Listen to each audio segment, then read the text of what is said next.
বর্তমানে স্টার জলসার জনপ্রিয় ধারাবাহিক হল পরশুরাম আজকের নায়ক।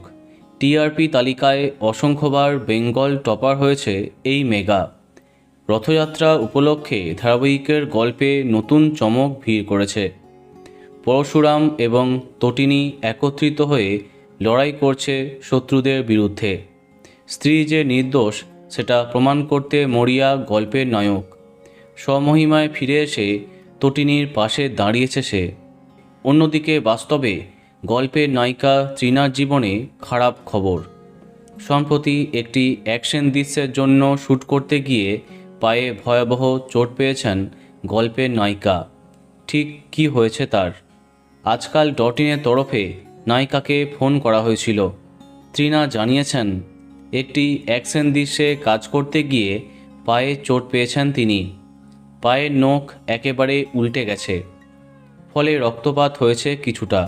পায়ে ব্যান্ডেজ বেঁধে শুটিং চালিয়ে যাচ্ছেন তৃণা। মাঝে মাঝে শটের ফাঁকে একটু বিশ্রাম নিচ্ছেন, আবার ফিরে যাচ্ছেন সেটে। বোঝাই যাচ্ছে কতটা ডেডিকেশন দিয়ে কাজ করছেন অভিনেত্রী।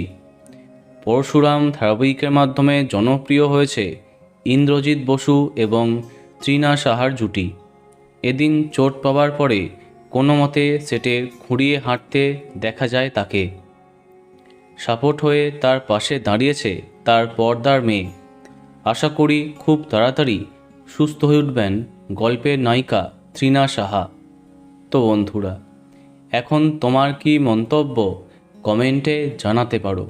আর এই রকমই আরও অনেক ভিডিও পেতে সাবস্ক্রাইব কারেন্ট পস। ধন্যবাদ।